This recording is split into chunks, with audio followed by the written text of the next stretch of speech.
Hello and welcome to the Green Profit Academy Pros podcast. This show digs into the challenges in growing a lawn care and landscape business while maximizing your profit. I'm Christeen Steve. And I'm Steve Bousquet. We are the green industry experts in profit, growth, and leadership.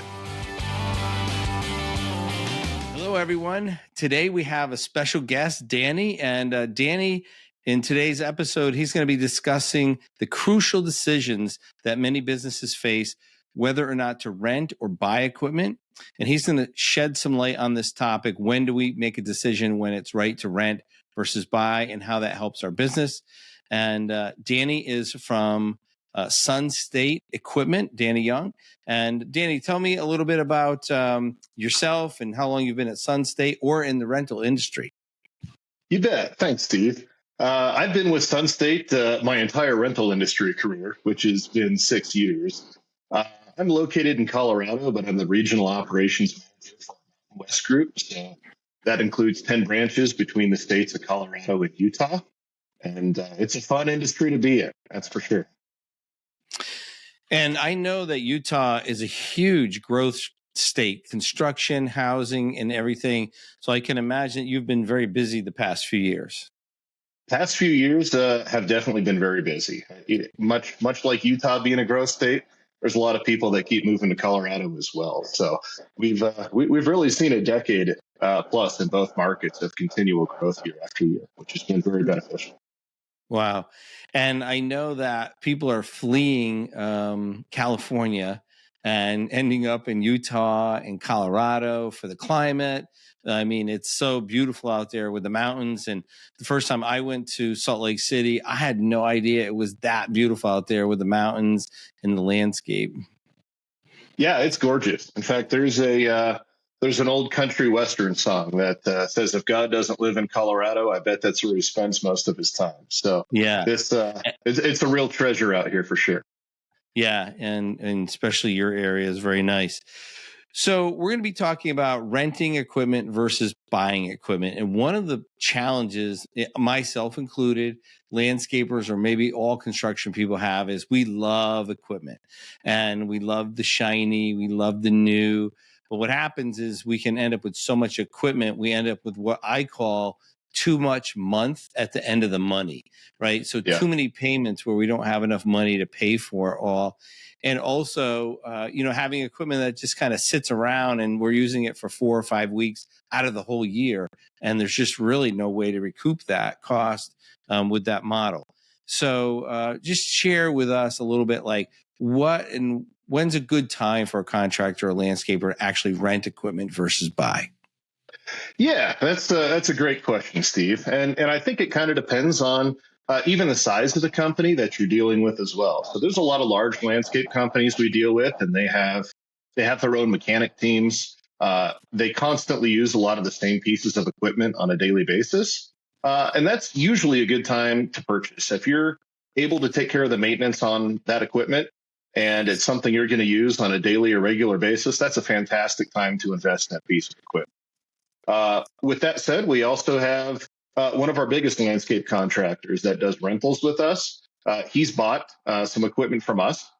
He's bought some mini excavators and skid steers, but he's had a much larger excavator, big 32,000-pound excavator out because he's doing some massive landscape projects with big ponds and things like that. So that's a piece of equipment that he's not going to be using every day. Granted, he's had it for the last 4 months. And it's a very expensive piece of equipment. So he substitutes the equipment that he owns along with equipment from us that he might rent for specific projects. But he also has the privilege of having, mechanics and things like that can work on his equipment.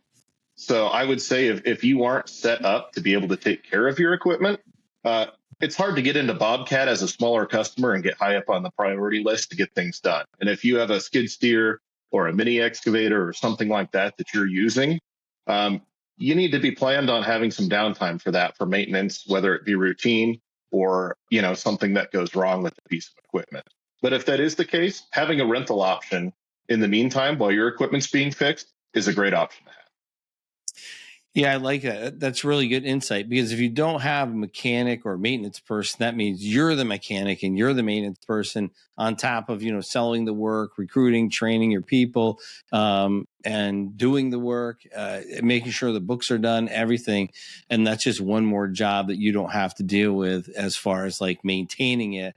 And then, right, if something goes wrong, if you rent a piece of equipment and something does go wrong with it, they're either going to come out and fix it if it's something simple, or they're going to get it back to the shop and fix it. Or if it's a longer term fix, they're going to give you another machine.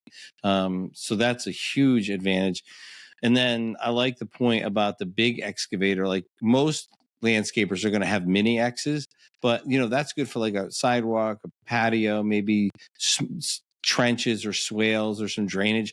But if you're putting in a big pond or some big structure, a nice big 32,000-pound excavator is going to make much quicker work of that. And I'm sure he figured that back into the price of that job, the cost of that job. So the customer's, really paying for that rental, and it's not coming out of that contractor's pockets. So, you talked about skid steers and excavators. So in the Northeast, some people will lease, they'll do like a winter rental for their skid steers. Is that common in your area?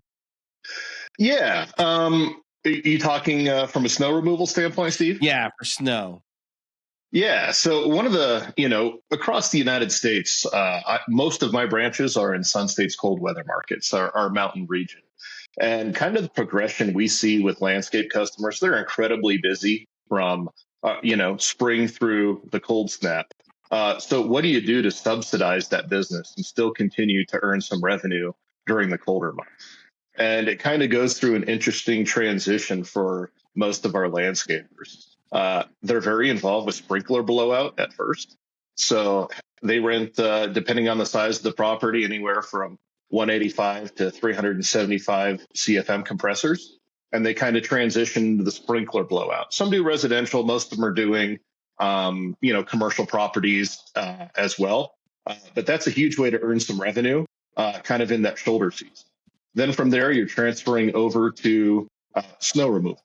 So having the equipment, if you have contracts in place with parking lot plowing services and things like that, getting front end loaders, mini X's, things of that nature with snow pusher blades, that's a fantastic way to help subsidize some of that revenue, keep your employees gainfully employed throughout the year. One other thing that not all the landscape companies do this, but a handful do, is they're into the Christmas light hanging and takedown. And that's something you can do in a warm weather market as well. So we have towable booms that you can hook to the bumper of a truck in different sizes. And a lot of our landscape companies rent those, and they have contracts with different commercial properties to go out and hang Christmas lights in their trees. So that's another way to make money in kind of that shoulder season. Well, I like that shoulder season. I like that term. That's very helpful. So so the end of the season comes, they're going to blow out the irrigation systems if you're in the cold season, and then you can rent either loaders, skid steers for the winter season. What I like about the rental aspect of the loaders or the skid steers for the snow is that they drop it off on November 1st, and then April 15th they come pick it up. Don't have to store the equipment, insure the equipment, repair the equipment, any of that stuff, replace hoses on it. They just come and pick it up, and you can just price that into the contract of that snow event. That's so helpful. And then the lifts, right?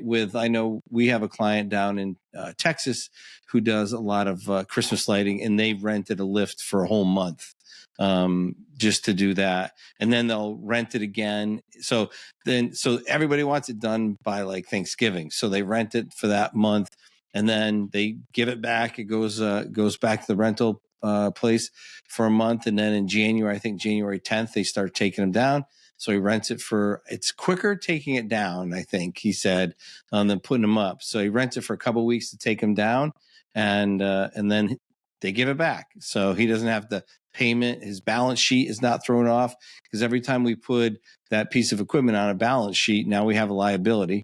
There's an asset attached to it, but we definitely builds up that balance sheet liability. Yeah, and I'll tell you one thing about some of those seasonal pieces of equipment. Um, by the time the blowout season comes along for compressors, there are not enough compressors out there for people that want them. And so making sure you get your reservations in well ahead of time. And I would say as a landscape company, kind of industry wide for uh, equipment rental companies, if you're the customer that only calls up before blowout season and wants a compressor, you probably aren't going to be at the top of the list. And only reason for that is we know there's going to be a lot more people requesting them than we normally stock that amount of equipment for. But if you're the customer throughout the year that's renting the mini excavator and the dump trailer or the trencher, uh, now you're a customer that we have a relationship with, and now we're going to hold some equipment for you, as opposed to the person that's going to rent a compressor for a month and I won't see him again. So relationship is really key in the rental industry. And if we know that you're a good customer of ours that we're going to do business with throughout the year, we're going to make sure you have the equipment to be successful throughout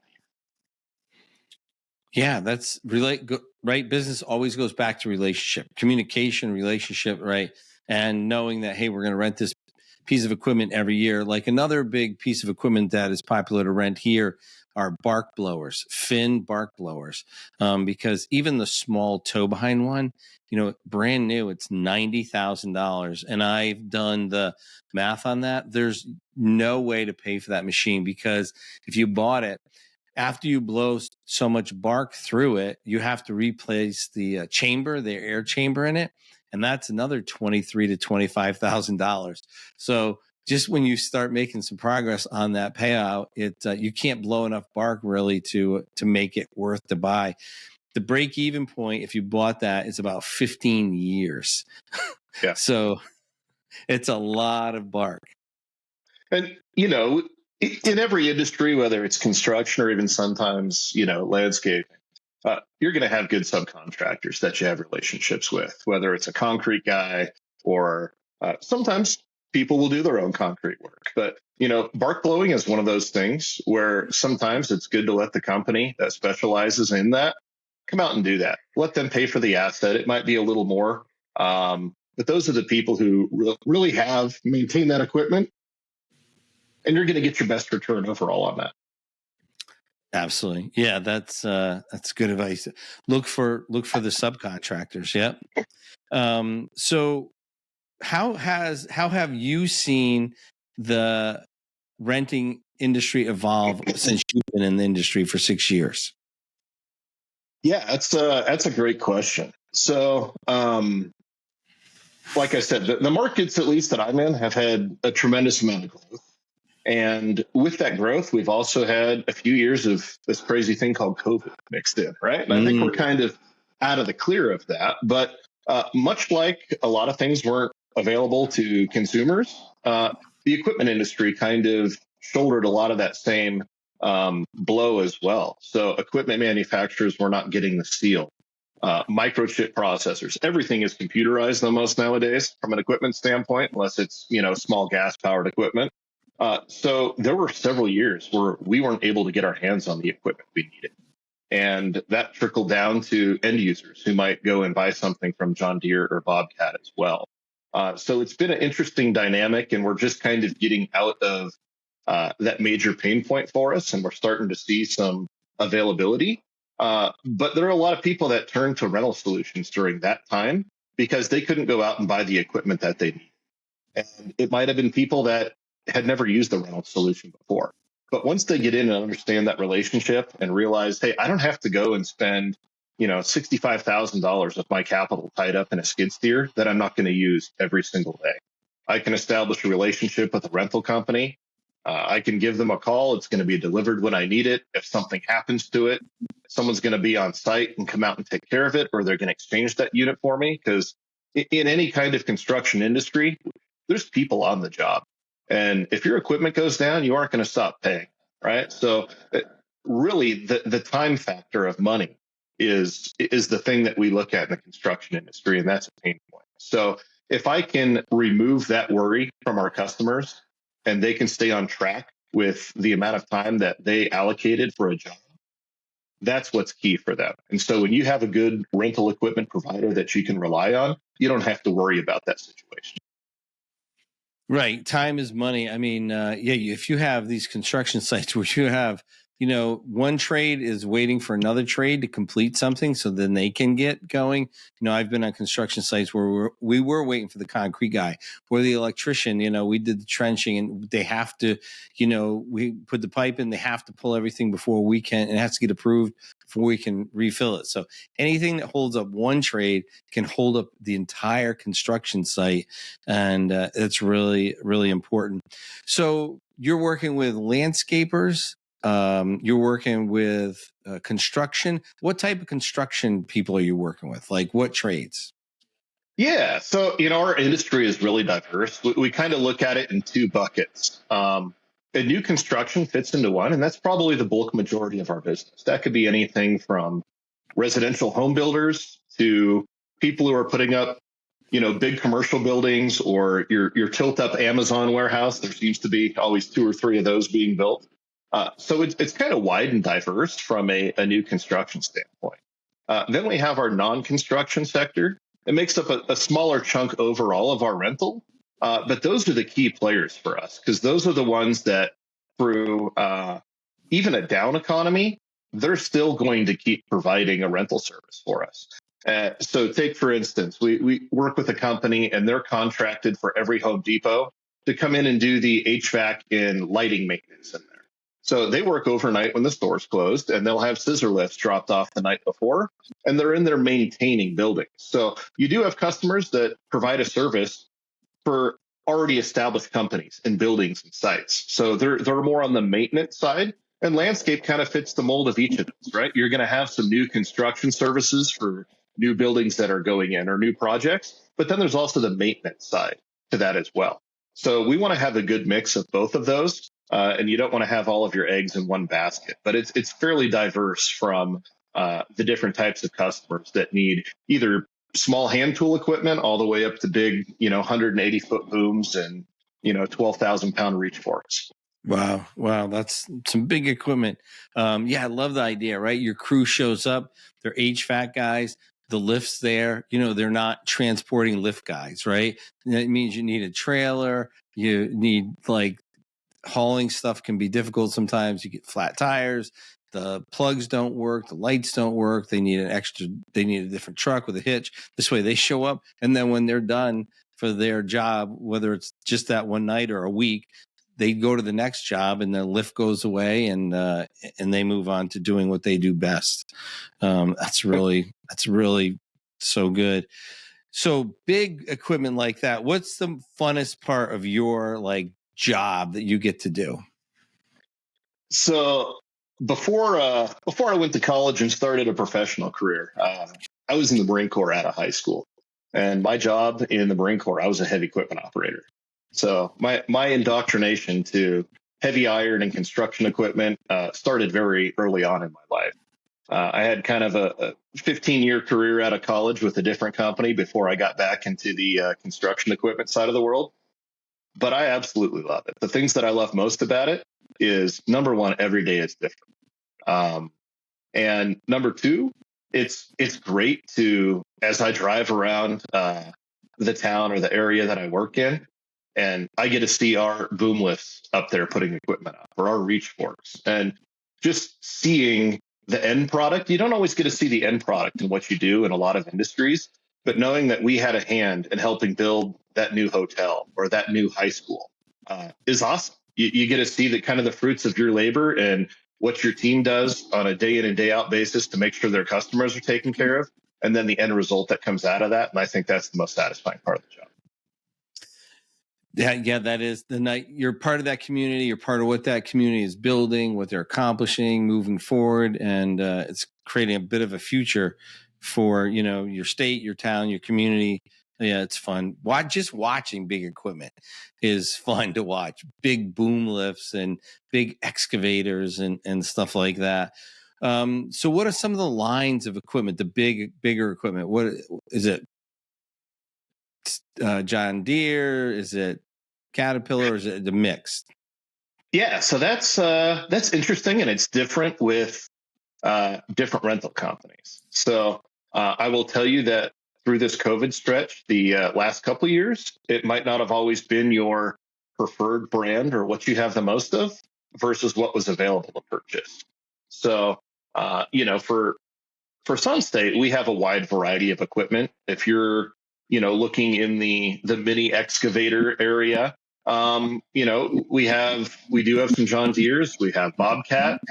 We have Takeuchi and Komatsu. So it's JCB is another brand that we've gone very heavy with this past year just due to availability. So there's a variety as well. So if you have someone who says, "Hey, I really love Bobcat. My guys are comfortable with Bobcat," we can put a brand preference on a piece of equipment and bring out a Bobcat for you. But I also encourage people that, hey, if you've never tried out this Komatsu, it's like a Cadillac, right? So sometimes being open to trying new brands as well are pretty cool, and some of them have some very unique features that other ones don't. For instance, a Komatsu skid loader. If you're on a job and you're changing out attachments on the front of a skid steer, whether it's from a bucket to a trencher to maybe you have a fork carriage because you're lifting some brick pallets or something like that, you don't have to get out of the cab to swap those. In a Bobcat, they have a standard Bob attach, and you get out and you pull the levers and take the bucket off. In a Komatsu, not the same deal, right? Some other instances where a Komatsu would be preferable if it's a cabbed unit. That door slides up and over your head. And so you could have technically an open door concept where if you're in a Bobcat, the door is going to swing open into the front and you aren't going to be able to lift the bucket up. So there's different unique nuances with pieces of equipment. But yeah, when you start talking, boom lifts, primarily there's 4 different vendors that we're using from booms, and that's JLG and Genie are kind of the 2 juggernauts in that industry. But we also have Manitous. We also have MECs or MECs. So there's different nuances, and some people are, diehard brand specific, but I'd encourage people to maybe go to an equipment yard and try out a brand. We'll let you cruise around the parking lot and do something like that if you want. But there's other brands out there, so you don't always have to be just a John Deere guy or just a Bobcat guy. Yeah, that's a great idea. If you're thinking about trying a different piece of equipment, you could rent it first, use it for a week. I always recommend a week because you can't really get a feel for a piece of equipment truly in like a 6 to 8 hour day. I think a week really you can put it through, the whole test and trials and tribulations. Yeah, right. I like the idea of being able to sit in a cab and connect to your attachments as opposed to, you got to swing open the door. The bucket has to be down because it can't be up, and open the door. And then you get out and you got to pull up both pieces. And usually you're good luck getting it open on the first try, and then put the attachment back on, climb over the attachment, open the door, and get back into Bobcat. The JCB, I know that you can get in on the side on that skid steer, which is a really nice feature. And the Komatsu, I'm not familiar with that as a skid steer. I've only seen it as a big loader. So that's very interesting. Right. So it's a great way to try equipment that you might not have tried or thought maybe was too big. Like I know we always considered articulating loaders too big. And then that's why we went with skid steers. But, we've rented them a number of times. And in the right situation, that is absolutely the best machine. They are so much faster and maneuverable, and helps to load so much quicker in sites where we have time constraints. And interesting, you brought up the JCB with the side door. So that those track skids are new to our company this year. And there's some great things about those. Number one, it is a side entry and exit, like you said. But that's a single arm as well. So, instead of having an arm on each side attached to the bucket, it's a single arm off the right side. And they make an iteration of that they call a teleskid. So instead of having a little compact reach fork, that boom will actually extend. And you can get those in varying lengths as well. So those are some units that we're going to be bringing into our markets as well, which kind of takes the place of, a little compact reach fork if you need to put a fork carriage on there and, lift something up to a higher level than what a skid steer would normally reach. So that's the other cool part about the equipment industry is they're trying to innovate and stay on top of each other and pass each other up with new features, whether those are creature comforts, whether that's something that a specific end user like, or things that are more favorable to companies that are in the rental industry from a maintenance standpoint, diagnostic standpoint, so they can keep their equipment ready to rent. So that's another fun part of seeing all the new toys and things that people come out with every year. They have a big convention that ARA, or the American Rental Equipment Association, puts on every year. And that's kind of where you can go, almost like the auto industry has, their cool cars that come out a few years before they're available to the public. Very same thing that we have on the equipment rental side. So we get to go and see a lot of these new cool things that maybe we want to purchase for our rental fleet in years ahead. Yeah, JCB is really cutting edge company. I love that teller extender arm because you can load the whole dump truck without going to the other side and trying to tuck it in on the other side. You can use that to load the whole truck without moving. That really saves quite a bit of time. And I know they just came out, JCB just came out with a hydrogen gas engine. They're going to start putting in, which is really a neat product. Low emissions. I don't know if it's zero emissions, but the emissions is like, it's crazy low to help with the whole greenhouse effect and everything. And it keeps the torque and power of the engine and comparable to a diesel, which is really nice. Yeah, I would love to go to one of those shows. It would be dangerous to. Yes, it would be dangerous, especially if you aren't spending your own money. Right, it can get really dangerous. Yeah. that would be fun. That would be fun. So with the rental, you've seen a lot of growth. You've seen contractors and homeowners, especially during COVID, kind of really stepped into the availability and advantages of renting. So what do you think the next 5 years looks like for construction, landscaping, and with the rental world, in the rental world? Yeah, that's a great question. And you kind of touched on that a little bit, Steve, in our last topic. So when you're talking about what does the company's carbon footprint look like from a green industry standpoint, California is and probably will always be kind of the leader in that green movement. But there are regulations that are placed on equipment manufacturing companies, much like the auto industry, as well as bigger companies like us that rent, to get to certain percentages of green initiatives per se. And it's the right thing to do just from a corporate responsibility standpoint. So just in the last couple of years, and definitely moving forward, we're seeing more hybrid pieces of equipment.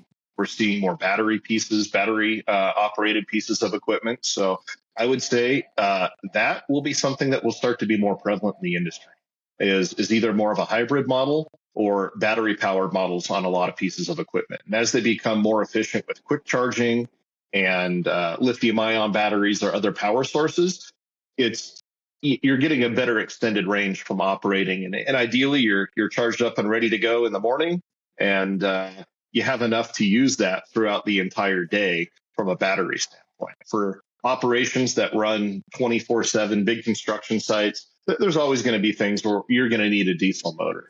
But we are seeing a lot of the green initiatives moving forward with pieces of equipment as well. So I think that's the direction we're going. Another interesting thing, artificial intelligence and robotics and things like that are becoming more and more prevalent as well. There are technology companies out there where, if you're putting in a pad for a big windmill project in a wind farm, you could really put your bulldozer or loader out there, and computer will tie in all of the geographics and everything that you want from a blueprint standpoint on the pad that needs to be done. And you essentially just hit go. And that piece of equipment is going to go out there and make all the cuts and do everything that you need to do to smooth that land out for that pad. But I think that as we step into the technology and artificial intelligence side, and as more of the world seems to be shifting towards college education as opposed to blue collar work, which I think is unfortunate, you're having a decrease in skilled operators out there. So what is the solution to keep growth going in the United States, which it is? Sometimes you have to find automation that's going to take the place of people that you can't get from a labor standpoint. So I see things moving a lot towards that direction as well. That's a little newer, obviously, than the hybrid battery powered things, but that's definitely on the horizon coming. Are you looking to take your business to the next level? Look no further than the Green Profit Academy Business Accelerator Kickstarter workshop. In 7 weeks, you'll learn the critical skills necessary to define and achieve your goals, including developing a mission, vision, and purpose. You'll also explore immutable laws, benchmarks, goal setting, and create your very own strategic business plan. With this comprehensive program, you'll be able to set achievable goals and develop a roadmap for success, accelerate your business growth, meet your objectives, and achieve long-term sustainability. Go to growgpa.com/GBAKW to sign up for our GPA Business Accelerator Kickstarter workshop today. Again, that's growgpa.com/GBAKW. Use promo code GBAKW100 to receive $100 off the workshop today. Interesting. That's going to be so interesting. We were at the Landscape Technology Conference, and some of the robotic mowers they had, and now they're getting them to mow in patterns, very distinct. You can set the patterns and then alternate the patterns weekly, so you don't have, trenching, and the lawn looks much better and is healthier. And also with all this GPS tracking and laser grade shooting and for grading, that's so interesting. So with the batteries, that's a really good point about rental too, because it's going to be difficult to stay up with all this technology. And if you are really interested in a very particular type of technology, you can rent it first and become comfortable with it before committing to a whole fleet. Because if you're buying fleets, you want to make sure that you're going the right direction. So renting one for a little while to try it out definitely is a great idea. Get you involved in that. So you mentioned you sold some of the equipment. Are you selling brand new equipment, or are you selling as it kind of ages out of your fleet? Kind of a mix of both. I would say 99% of it is equipment that we've used in our rental fleet. So, if you look at rental in general, whether it's Enterprise or Hertz Rent-A-Car, they want to always have, the latest and greatest and the newer equipment for their customers. And that's no different than the equipment industry. So there's kind of that sweet spot of, hey, this thing has a lot of life left on it for somebody to use it. And this is the right time for us to move on from this and replace it with some new fleet. So that's really a lot of what we do is not only rental, but we also have the back end side of our business. As we want to get newer, more modern rental fleet, what are we doing with the fleet that we have? And there is some of that stuff. Ritchie Brothers Auction House is a big partner of ours, and we do a lot of things with them. But there's a whole segment of our business where our teams are focused on just selling directly out of our branches. That way people don't have to go to auction and pay the auction fees and things like that. And we don't have to pay the auctioneer the fees on the sales either. So we'd rather get that business done directly out of our branches. And, we always have a list of units that we have slated either due to hours or years that we're going to target for selling that year. And that's a great opportunity if you do want to pick up a used piece of equipment. If you get it from a rental company versus some guy off Craigslist, that every 500 hours, the oil's been changed. Every time the thing goes on rent, it comes back and gets a thorough inspection from somebody that knows what they're doing. The amount of touches on one of those units over the life is significantly different than a guy who owned it on his farm or, was just a landscape company that rented it. You kind of know what you're getting into and that it's really been looked at and had the attention that it's needed over the life of that machine. So rental companies are a great place to buy that equipment. Yeah, because the maintenance, and they're always repairing and replacing things that are broken. They're not like, oh, we'll do that later. It needs to be repaired before it goes out again. So you're always getting a well-running, well-functioning machine. Absolutely.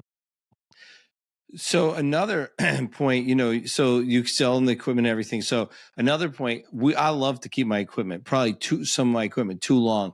But the challenge is becoming, so we have a 2011 New Holland skid steer, and we keep it. It's like a yard machine. We load mulch with it. We load salt in the winter. And that's only, now it's like 12 years old. And it's hard to get parts for it. Like only 12 years later. So that's another issue. And then if you can't get parts for it, it's sitting there. It's like our backup machine.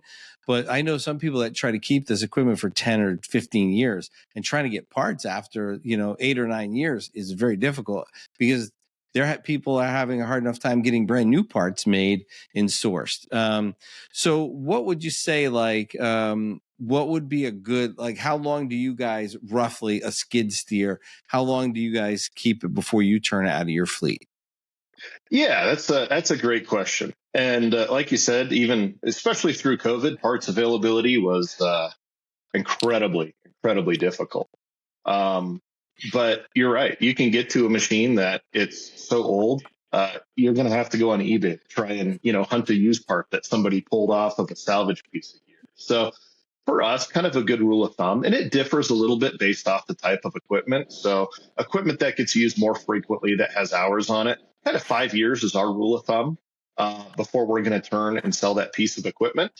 Every now and then you might have a piece of equipment that's much newer, but somebody was running that thing 24/7, and it's kind of hit that hour mark for us before it hits the year mark. So we look at things from both ways, either years or hours. Now, on the flip side, you get some things that might not have a diesel or gas engine on them that you're renting, or maybe it's smaller hand tools, things like that. Those things are just kind of done when they're done. When they aren't functional anymore and they aren't a good purpose anymore, we'll get rid of those things at that point. So there are some things that we do have years or hours or miles attached to, and other things that we have a little bit longer extended life on those things. But along with the parts that you brought up, when I was a kid, a buddy of mine, one of my best friends, we had a 79 Ford F-150, and we stripped that thing down to the frame, painted it, dropped the 460 into that thing. It was a lot of fun. I learned a lot about engines and, running gear and how to put something back together. Nowadays, outside of changing the oil or filling the washer fluid reservoir, not a lot I can do with my personal vehicles, right? And it's kind of designed that way by the manufacturers. There's codes, there's computers that need to be plugged in. In fact, most of these mechanics, the first thing they're going to do when you bring it in, they're going to plug the thing into a computer. So most of the equipment, it's on the same path, right? Everything's computerized, and you can get good telematics data. You can tell, hey, this is how a machine was operating when this broke, right? So it's not the guessing game a lot of times anymore. It can help pinpoint you in those areas. But with the newer equipment saying, hey, I'm going to start self-performing my maintenance, unless it's something obvious like a blown hydraulic line or you're just changing fluid, you're going to get codes. And if you don't have the software and computer, and we're talking tens of thousands of dollars of software sometimes, you're going to have to end up bringing it to a dealership anyway. So as things get newer and more modern, having a relationship with a rental company that already has all that stuff might be more advantageous for you, because being able to fix a lot of things on your own is just going to become a little more challenging unless you have the investment in the proper tools and software. Yeah, and if you're renting in your garage, you're not producing or you're not selling. It's hard enough just finding enough people to do the production work. Forget about wrenching and moving equipment around. And they have so many other skill sets to do. Like even on our construction projects for my landscape company, we're not drivers, right? We want to get as much stuff as we can delivered and let the people who do delivery deliver. And, we're doing the installation part.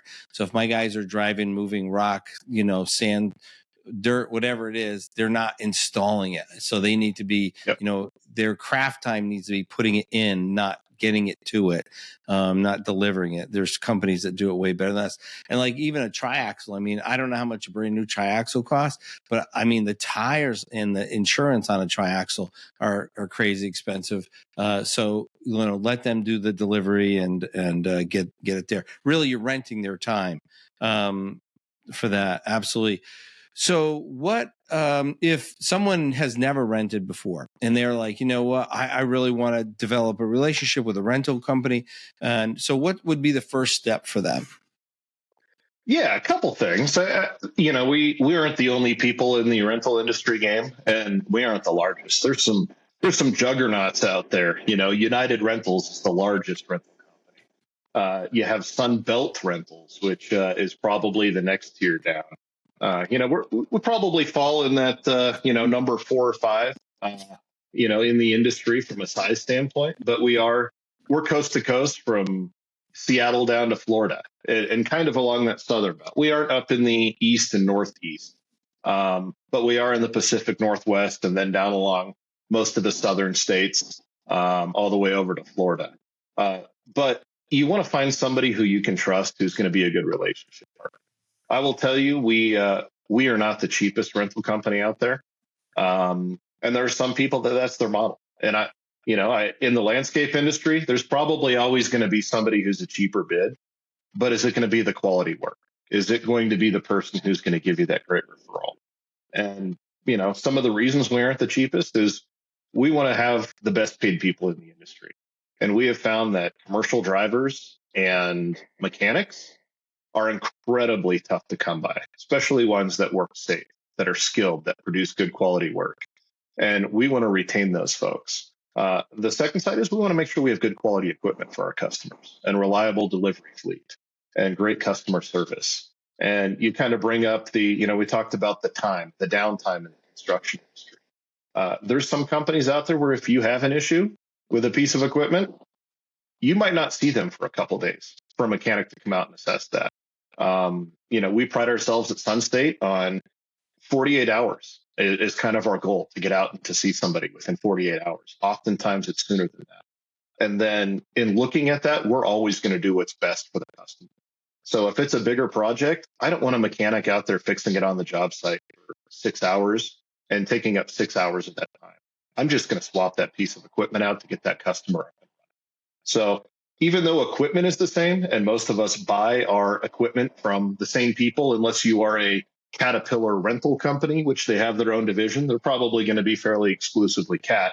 You want to find the ones that are going to stand out from the best customer service standpoint. I think that's what really sets Sun State ahead of our competition, is our on-time delivery service. We run as a company over 95% on time. So when you say I need it there Tuesday, no later than 11 o'clock, 95% of the time it's going to be there at 11 o'clock or before.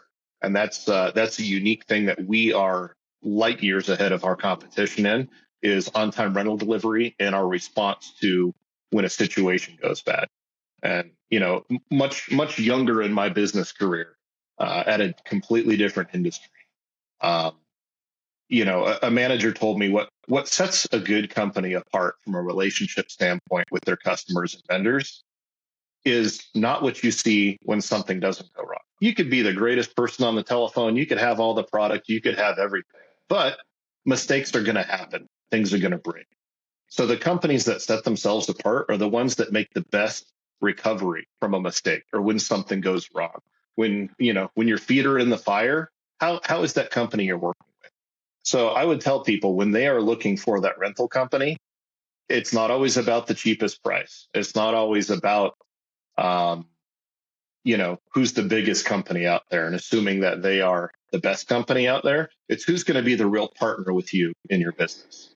And the other side, if you're going to rent a lot of equipment, ask who the rep is and get the sales rep to come out and meet with you. Because you can call a counter and you can rent a piece of equipment. And all of us have good inside sales teams. But they have certain price levels that they're going to be able to quote based off of their abilities from a counter. If you're going to be renting a good piece of equipment and you have a great relationship with the sales rep that's actually working your market and your territory, they have a lot more flexibility most times from a pricing standpoint and making sure that they have a good package set up for you. So that would be my recommendation. Get to know the sales rep in your territory. Yeah, that's great advice. I didn't even know that, right? We just deal with the counter, but to call the sales rep, that's great advice. I didn't know that was the thing to do. And right. And then you could even set up your rentals. You could schedule them out a year ahead of time. We're doing a lot of planning now for next year. Okay, in the fall, I'm going to need this compressor.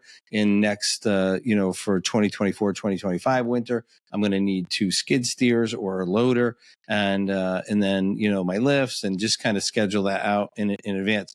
But back to the time thing, 95% on time is super impressive, because as a contractor, we're also making promises. So we need everybody else who made promises to us as far as being on time to meet those. So 95% is super, super good. And it's one of those things, there's always a chirper, and it doesn't matter whether it's at our house, at our business. If you're in a project, there's somebody that's like counting on you. They're like, hey, they didn't show up on time. Where's this? Where's that? How come that's not there? Maybe it's the boss at the project you're doing, or whoever's managing that. You said it was going to be here. So now then you're standing there in the parking lot.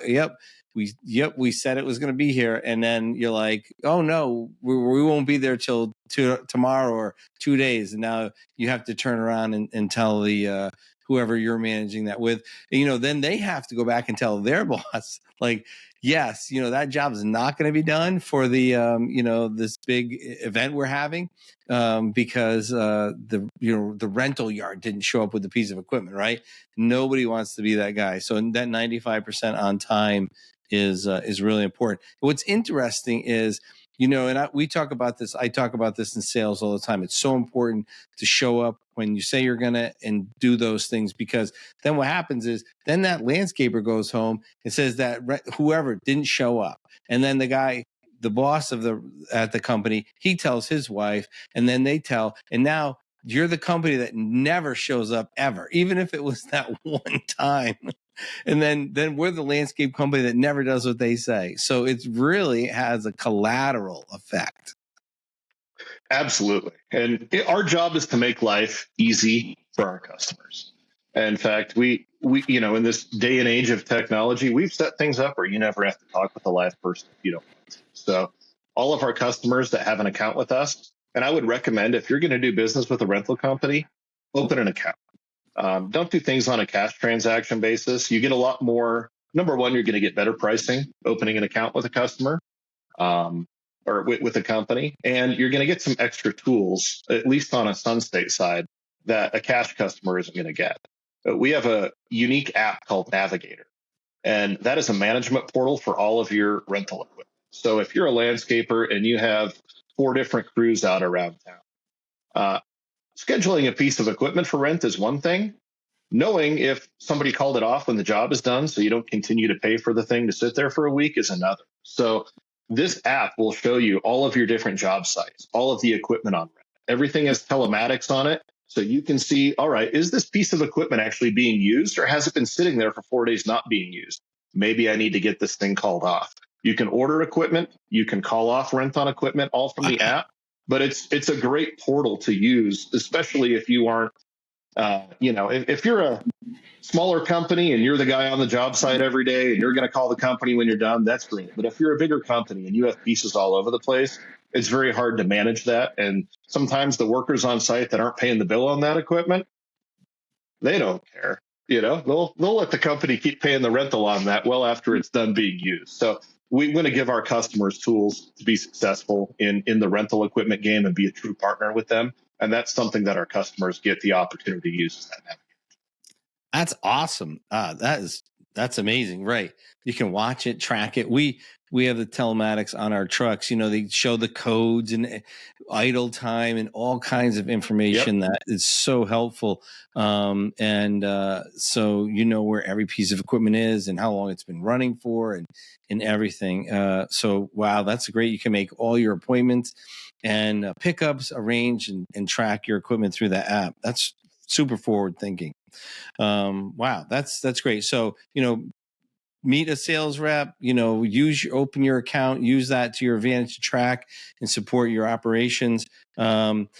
So closing, kind of thoughts, wrapping it up, Danny, what would you kind of recommend, or what would be your closing comments?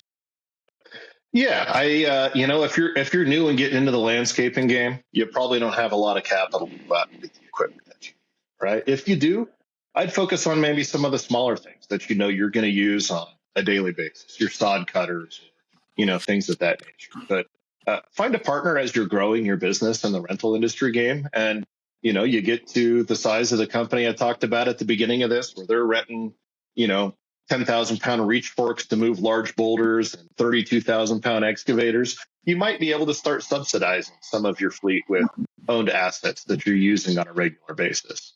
And if you want to purchase those, much like a new car, you don't have to go and pay the sticker price for something new out the window. Find a good used piece of equipment that somebody's taken care of that has a lot of life on it, and your rental companies are a good source to buy those from, and start subsidizing a little bit of your fleet with that. But like I said, the rental industry can save customers a lot of money in the long time, and not just looking at price of equipment. You got to take into consideration the maintenance and the downtime. And if something does go wrong, even if you own your own fleet, having that backup plan and an account already established with a rental company that you can call and they're going to get something out there for you today, so your job keeps going. You don't want that to be something you got to put together when you really need it. Get ahead of the game, figure out the offerings that they have, and get to know the rental companies in your obviously, I'm biased towards Sunstate. I think we're the best out there. I think our relationships, our customer service is top line. We aren't a publicly traded company, so we aren't answering to Wall Street, which allows us to, in my opinion, in a lot of ways, be a better partner with a lot of our customers. Right. Awesome. Well, thank you so much, Danny, for joining us. Sunstate Rental Equipment, and I think you really shared a lot of good insight. I learned quite a bit, and I want to thank you again. And for our audience, we'll look forward to you joining us on the next podcast. Thanks, Steve. Thanks for listening to the Green Profit Academy Pros Podcast, the show that digs into the challenges of growing a lawn care and landscape business while maximizing your profit.